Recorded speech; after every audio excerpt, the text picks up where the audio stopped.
Okay, we're going to record part 2. All right, let me find, I'm going to share the screen with my desktop and then back to here. Okay, so from the beginning, just give me a second. Okay, so we want to help we want to be an example to our team. We still want to try to get customers.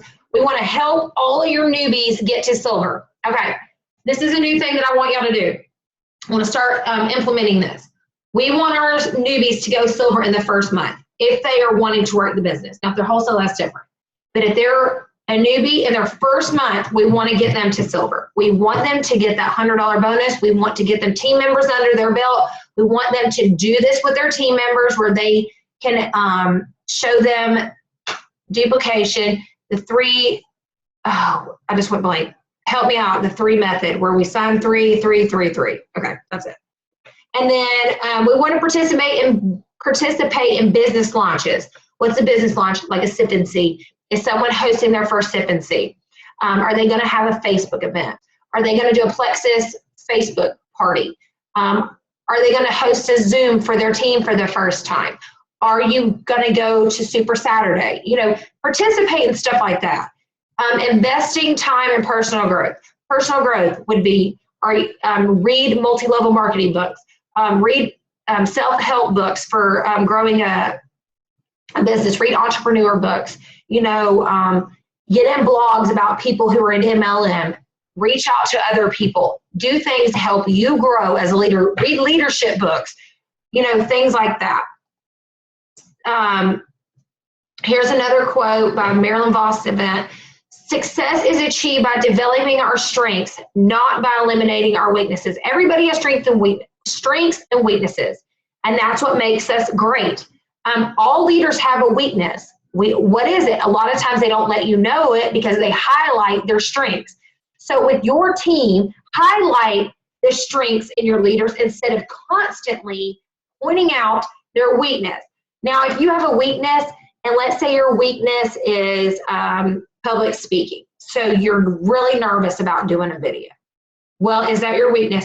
Well, you don't have to eliminate it, but try to bring a strength in with it. So if one of your strengths is maybe making a slideshow or a PowerPoint, you know, do that for your team. So you're not having to be seen, but you can still do a video of where you're talking to them, but do it like this. You know, eliminating our weaknesses only highlights our strengths.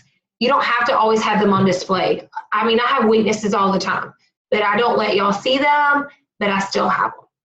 So Mother Teresa, you can do what I cannot do, and I can do what you cannot. Together we can do great things. I love this quote, and when I was typing this out, it really made me think of when people say, I can't sell Plexus. Everybody sells Plexus. I'm not going to be good at it. Well, guess what? Where you see cannot, replace it with people, you know, I do not. And people, you know, I do not. You know, like back, you know people that I don't, and I know people that you don't. So how do you think people are successful with Plexus? You trust one person, and you trust them to tell somebody else. They tell somebody else, and then it's like that phone game you played as a kid. You know what I mean? Like you just keep telling people, and then more and more people find out. So it's like, I love that, and it kind of can be used this together. You can do what I cannot do, and I can do what you cannot do, but together we can do great things. So if we pair together, we become a team, a Plexus team, we're going to do great things together. But if we do them alone, you're going to be successful, but you won't be as successful as if we do it together. So that's why I tell people, engage on the team page. Engage in activities that we do. Because why? Because when we do it together, you might learn something. All right, momentum. Don't hit the road to Emerald without it. Y'all, the road to Emerald can be hard and bumpy, but we will get there. Okay, a formula for momentum. The attitude of the leader plus the atmosphere of the organization plus the accomplishments of the people equal momentum. John Maxwell said that, and I think that is pretty great.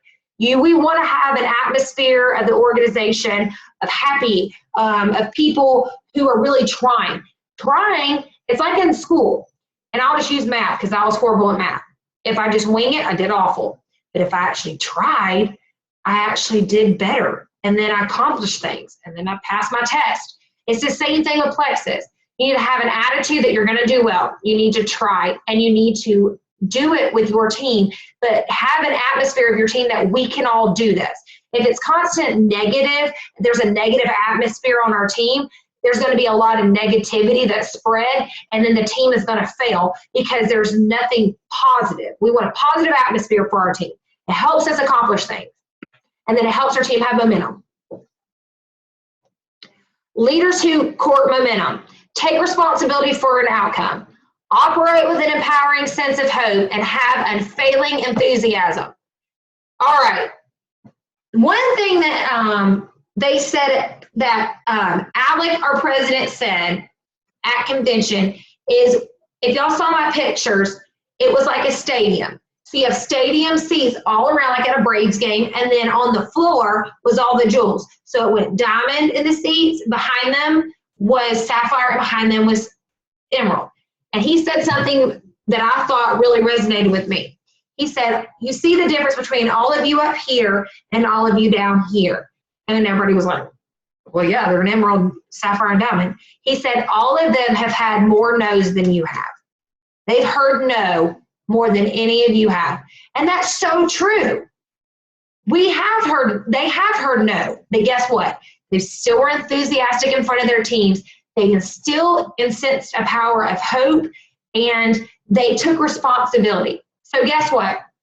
If someone tells you no, say, awesome. All right, well, I'll move along.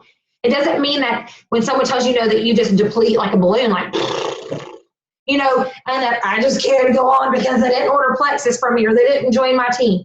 Show your team that even though someone says no, the next person might say yes. Just take responsibility for your outcome. If you're not reaching out to your potentials, or if a potential reaches out to you and you take 4 days to get back to them, and then they decide that they're going to go with another ambassador and sign up, that's your fault. Take responsibility for that. If you are being negative, take responsibility for that. If you have an unfailing enthusiasm for your team, it's going to be contagious. Your team is going to have that enthusiasm, and they're going to let that trickle down into their team, and then so on. And then we want to have hope. Well, I mean, the Lord gives us hope every day. We have hope that we're gonna that He's gonna come again.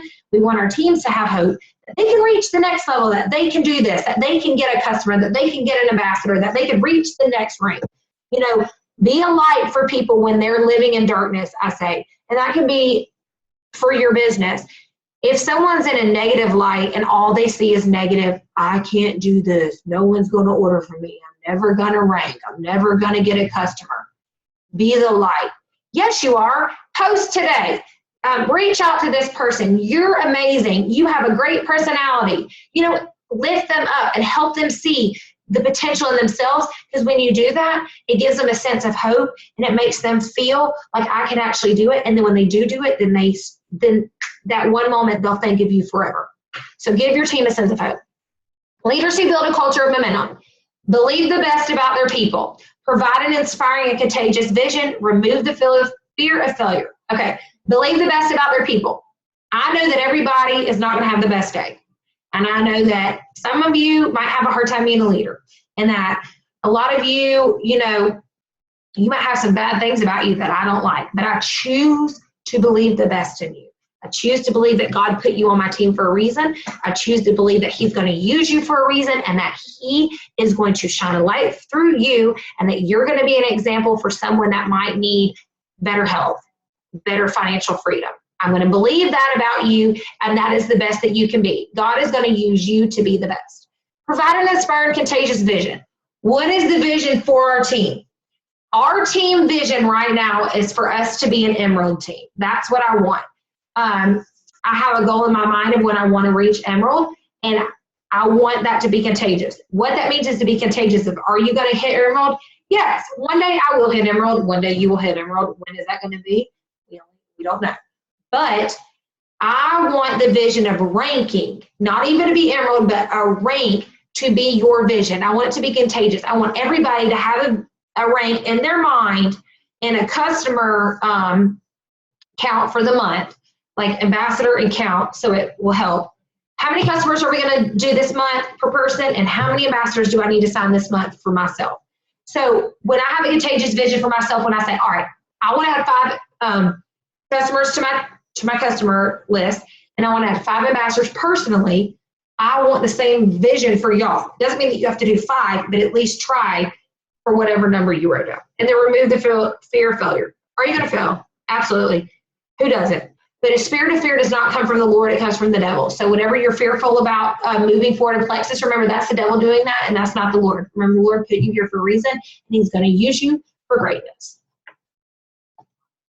Leaders who create momentum revel in the accomplishments of their people. Once I said again, be excited for everybody. It doesn't matter if they're directly under you or if there's somebody on our team. There's 180-something people on our team. Not all of them are active, but there's over 180. Be excited when someone ranks. Write on there, congratulations, on the team page. When someone joins, write congratulations, welcome. Because you know what, when there's only 5 people that write on there and there's 85 people that see it, it kind of irks my chain a little bit, because remember when you started or when you hit your first rank, how excited you were and how it made you feel to hit that. They have the same thing. Make them, when you write on there and tell them congratulations or welcome or whatever, you're setting them up for success. When no one comments on there or 1 or 2 people, you're kind of setting them up for failure, because they're going to be like, I don't want to be a part of a team that doesn't really even help. So, all right, momentum breakers versus momentum makers. Momentum breakers versus momentum makers. A momentum breaker is the past. The future, the momentum makers is the future. Look to the future, quit living in the past. A momentum breaker is individualism, saying, I'm going to do this. I'm me, I. A momentum maker is someone who revels in teamwork, who loves to help other people. A momentum breaker is a critical attitude, someone who's constantly criticizing others, constantly criticizing themselves. I mean, it can even be toward yourself. A momentum maker is constructive attitude, something that can help you. A constructive attitude could be like, all right, well, this month I did not hit my goal, but next month I'm going to, and I'm going to do this to get there. You're going to be constructive of how you're going to get there, but you're not going to beat yourself up and be critical. Have an apathy is a breaker, but passion is a maker. Have passion for what you're doing. And then another breaker is indecision, and then a maker is action. Put your plan into action. Here's 4 things that will help with momentum: influence, work ethic, emotional maturity, and a love of people. Greatness is just a lot of little things done right. So look, when you're a diamond, you're a diamond. It's fantastic. But you did not get there without your team. And every person, it doesn't matter if they're a wholesale buyer or if they're your major leg, everybody contributed to the greatness that you got there. So remember, it doesn't matter if somebody only has 1 customer. That could be one thing that makes them feel amazing. Or they have 1 ambassador. Everybody starts off in the same position. We all start off as an ambassador. So when we all move up, it takes the little things to get us there. So when all these little things come together, it makes greatness and it makes a diamond. So look, let's do this together. And that was it. Woo! That took me 2 hours. So I loved that, and I thought it was pretty amazing. Let me turn this back around. All right, stop share. Okay, so I thought that was pretty amazing, and I really enjoyed making that, and I thought that was something that, really resonated with me. A lot of times as we start to grow in the business, we like to pinpoint our teams as the reason why we're failing. Well, if my team would post, or if my team would sign ambassadors, or if my team would do this, well, we need to focus on ourselves sometimes and think maybe I'm not doing what I'm supposed to be doing to help my team. So I try to do what I can, and then I'll let God do the rest. So let's talk about Leaders Retreat real quick. I know there's only 2 of us on, but that's all right. I know a lot of people are going to watch these. So Leaders Retreat is in October. They announced that it's in Dallas, Texas. So that's going to be real fun. Everything's bigger in Texas. All right, there's a lot of Plexus ambassadors in Texas, so I'm pretty sure it'll be covered up, which will be awesome. So it's at the Opryland Texan, which is a beautiful resort. How you get there is you have to win it. Plexus only allows you to come if you win. So it's kind of like the convention contest, but so let me see. All right, here we go. You get 10 points for each new customer. They have to have 50 PV or more. 10 points per ambassador if they buy a welcome kit, and it's levels 1 through 4. And then your PV. So from 200 to 499 is 20 points. From 500 PV to 999 is 75. 1,000 to 2,499 is 150 points. And then 2,500 or more is 300. You have to have 750 credits to win Leaders Retreat. When you say it out loud, it sounds like a lot. But if you push yourself to get that 2,500 PV, because if you get that for 3 months, you've already got 900 points. You've already got that, and then you've got 150 in fun money, $150 that you won for fun money. Look, I did not get to go to Leaders Retreat last year. I did win, but I didn't get to go because it was my son's birthday, and I was super bummed. But this year, I want to win it, and I want at least 5 people on our team to go. And I know that y'all can. So push the edge and the block. If you push those together for people to buy that as a combo, you will hit 50 point, like 50 PV. So that's a new customer right there. What if you get 10 of those? I mean, that's 100 points along with your PV. So let's say you have 1,000 points. Let's just say you have 1,000 PV. Well, if you got 10 customers and you got 150, that's 250 points you made that month. You can still win. So the next month you need to get 250 and then 250 and then you won it. So that would be really fun. So I've got this that I printed off, and it helps me check it off. Like y'all can see that I check. What is this one? This is personally sponsored ambassadors that I myself have personally sponsored that are bought a welcome kit. And then here's for the team this month. And then new customers, so it goes down like this. And then at the end, where it says grand total, I will write what I have that month. Even though it's going to track it in the back office, I'm real weird and I like to have stuff on my desk where I can see it myself. So push yourself to get there. And then the Edge, if you haven't tried the Edge, which I know, Laura, you're going to try it tomorrow. I love it. It's fantastic. It really gives you no jitters, but I do say eat with it. I took it on an empty stomach and I felt kind of woozy. So I do like it, though, with food. And then I haven't tried the new block yet. I have it. But my husband did, and he loved it. So, all right, well, I know I'm taking up enough of your time. But I really missed y'all, and I can't wait for next week. I know a lot of people forgot that tonight's the Zoom, but I love y'all. Let's do this. Bye.